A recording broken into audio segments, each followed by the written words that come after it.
Hello प्यारे बच्चों, welcome back to organised knowledge channel. आज की वीडियो में डिस्कस करेंगे worksheet number 35 for class 8th social science की। बच्चों ये वर्कशीट है जो आपके लिए 19 फरवरी 2021 के लिए शेड्यूल की गई है। आज की वर्कशीट में बच्चों हम चैप्टर कंटिन्यू करेंगे the making of the national movement 1870s to 1947। So worksheet शुरू करने से पहले बेटा प्लीज़ ऑर्गेनाइज्ड नॉलेज चैनल को सब्सक्राइब कर लीजिए। So let's start. Quit India and later. तो बेटा हम इसमें पढ़ेंगे कि क्विट इंडिया का जो है यहाँ पर महात्मा गांधी ने डिसाइड किया था to initiate a new phase of movement against the British in the middle of the second world war. तो जो है सेकेंड वर्ल्ड वॉर के मिडल में ही महात्मा गांधी जी ने न्यू फेज मूवमेंट का स्टार्ट किया। वो क्या था? क्विट इंडिया यानी भारत छोड़ो। The British must quit India immediately he told them. उन्होंने ब्रिटिश को बताया कि वो जितना जल्दी हो सके उतना जल्दी भारत को छोड़ दें। To the people, he said, do or die in your effort to find the British, but you must fight non-violently। तो गांधी जी ने जो है कहा कि डू और डाई यानी करो या मरो, ये सिद्धांत उन्होंने दिया, लेकिन उन्होंने इस बात पर जोर दिया कि ये जो करो या मरो का जो सिद्धांत है इसको आपको नॉन वायलेंटली इसको आपको लीड करना है। ठीक है, यानी वो वायलेंस तो बिल्कुल नहीं चाहते थे। So he said to the people do और die okay and you must fight non violently. Gandhi ji and other leader were jailed at once but their movement spread. Gandhi ji और उनके जो लीडर्स थे उनको सबको जेल में डाल दिया गया, लेकिन फिर भी ये जो मूवमेंट था, ये जो आप कह सकते हो कि उनके जो एफर्ट्स थे वो ख़राब नहीं गए और मूवमेंट ये स्प्रेड हो गया। It exceptionally attracted peasant and the youth who gave up their study to join it. और जो लोग जो किसान थे और जो यूथ थे, ठीक है ना, जो बच्चे थे जो पढ़ रहे थे, उन सब ने अपनी पढ़ाई छोड़कर इस मूवमेंट को क्या किया? ज्वाइन किया। Communication and symbols of static authorities were attacked all over the country. ठीक है, और कम्युनिकेशन और सिंबल यानी जो भी अथॉरिटीज़ थी उन सब ने अटैक किया। In many areas people set up their own government. और काफ़ी जो एरिया थे उनमें लोगों ने अपनी ही गवर्नमेंट फॉर्म कर ली। The British response was severe repression. और उससे क्या हुआ कि जो ब्रिटिश गवर्नमेंट थी वो एकदम से आप कह सकते हो कि उसको बहुत बड़ा यहाँ पर झटका लगा। थाउजेंड्स ऑफ पीपल अरेस्टेड, बहुत सारे लोगों को उन्होंने अरेस्ट किया और उन्होंने उनको दबाने के लिए रिप्रेशन यानी the British response was severe repression. Repression क्या होता है बेटा? एक तरह से उनको दबाना, कुचलना। ठीक है, तो उन्होंने लोग हर तरह से अपनी दमन की नीति जो थी उनकी वो अपनाई, उन्होंने लोगों को दबाने के लिए। बहुत सारे लोगों को अरेस्ट किया, किल किया in police firing in many areas. The rebellion however ultimately brought the Raj to its knees. यानी लेकिन क्या हुआ कि जो रिबेलियन कौन होते हैं? जो विद्रोही होते हैं, यानी जो मूवमेंट में जिन्होंने हिस्सा लिया हुआ था उन लोगों ने जो ब्रिटिश राज था उसको उसके घुटनों पर लाकर खड़ा कर दिया। Now towards independence and partition. ठीक है, पार्टीशन के टाइम क्या हुआ? तो बेटा ये जो पार्ट था है ना हमारी हिस्ट्री का, ठीक है, टूवर्ड्स इंडिपेंडेंस एंड पार्टीशन, ये एक ऐसा आप कह सकते हो कि ब्लैक फोल्ड है, काला अध्याय है, जिसको हम आप कह सकते हो कि बहुत ज़्यादा बर्बरता यहाँ पर हुई थी। In 1940, Muslim League had moved a resolution demanding independent state for the Muslim in northern, western and eastern areas of the country। 1940 में मुस्लिम लीग जो है उन्होंने एक डिमांड रखी इंडिपेंडेंट स्टेट की, यानी पाकिस्तान की, मुस्लिम्स के लिए। North western and eastern western areas में जो मुस्लिम थे उनके लिए एक अलग कंट्री की डिमांड, क्योंकि इस एरिया में क्या था कि बहुत ज़्यादा जो है मुस्लिम लोग रहते थे। तो इनको क्या डर था? As they fear that they would always have to play second fiddle in any democratic structure. Muslims जो है उनको ये डर था कि वो यहाँ पर मेजॉरिटी में नहीं है, ठीक है, और मेजॉरिटी में नहीं है तो उनको हमेशा ही माइनॉरिटी में रहना पड़ेगा डेमोक्रेटिक स्ट्रक्चर में।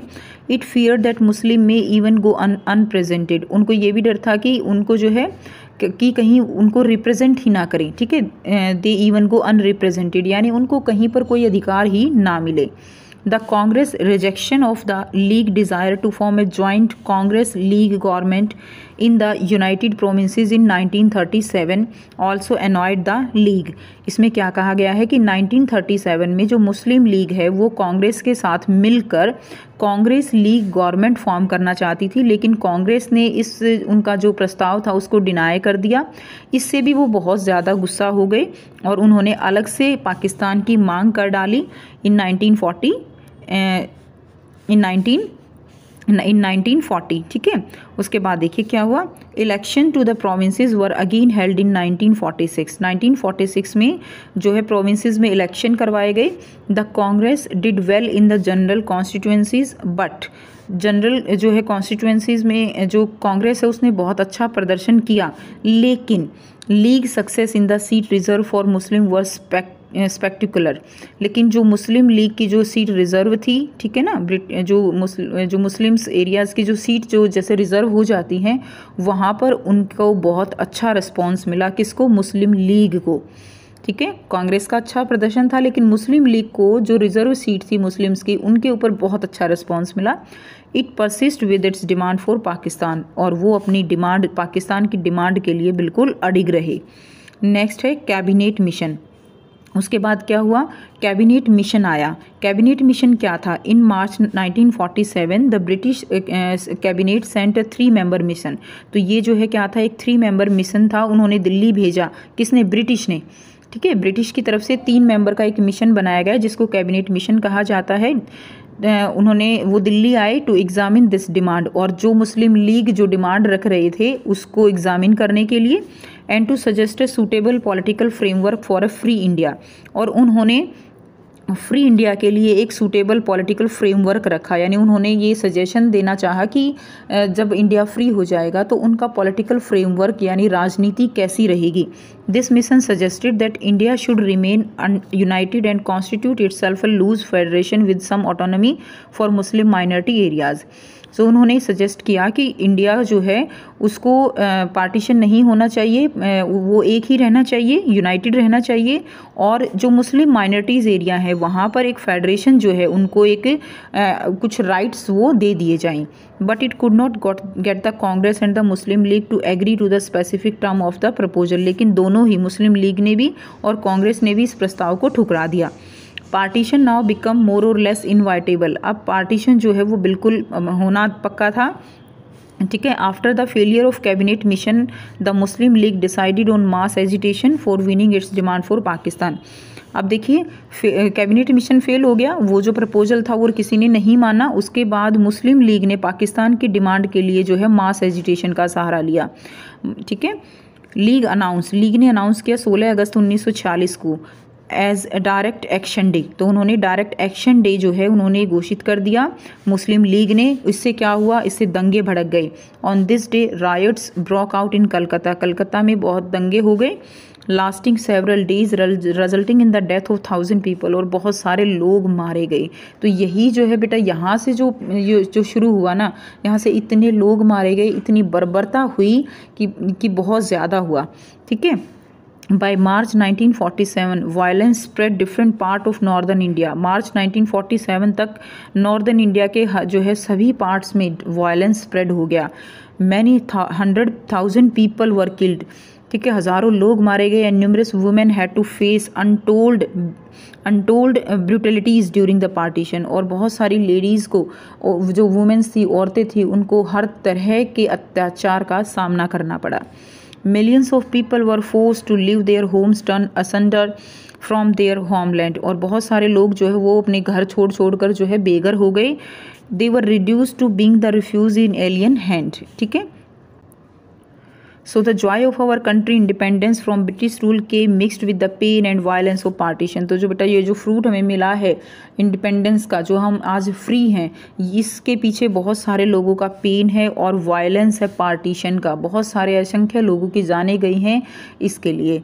ठीक है, सो अब हम इसके क्वेश्चन आंसर करेंगे। सो बेटा यहाँ से हम इसके आंसर करेंगे। देखिए फर्स्ट क्वेश्चन क्या है आपका, how quit India movement unfolded. ठीक है, तो क्विट इंडिया मूवमेंट जो है वो कैसे फैला। Mahatma Gandhi decided to initiate a new phase of movement against the British in the middle of the second world war.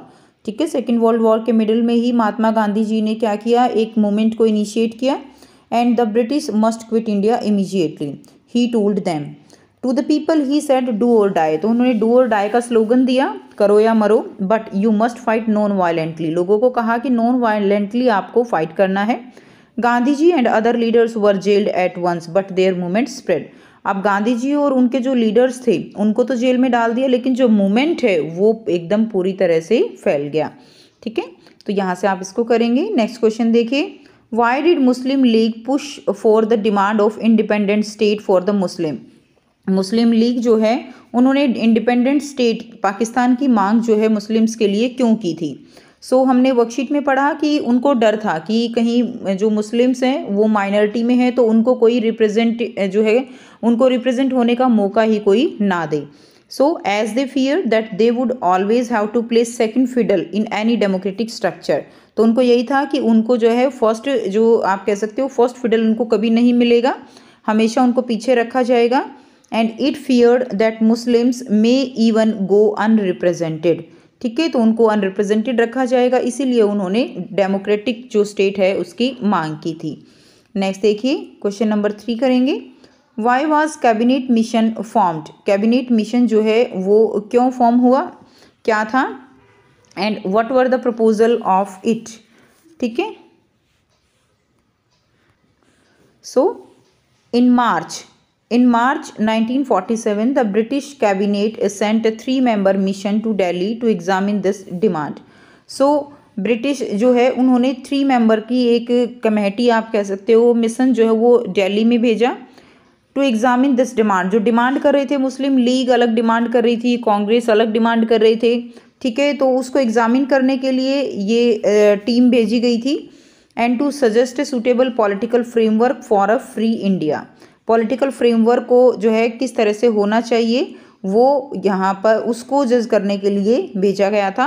और उनके प्रपोजल क्या क्या थे, India should remain United. India जो है वो यूनाइटेड रहना चाहिए, यानी उसको वो जो है नहीं चाहते थे कि ये बट जाए। सेकंड क्या है, constitute itself as a loose federation with some autonomy for Muslim minority areas. उनका ये भी था प्रपोजल की जो माइनॉरिटी मुस्लिम माइनॉरिटी हैं, ठीक है, लूज फेडरेशन जो है एक ऐसा आप कह सकते हो संघ जो है बना दिया जाए। सो ये आप यहाँ से करेंगे सेकंड क्वेश्चन। थर्ड क्वेश्चन का आंसर नेक्स्ट करते हैं। Fourth question, why did both Congress and Muslim league reject proposal of cabinet mission.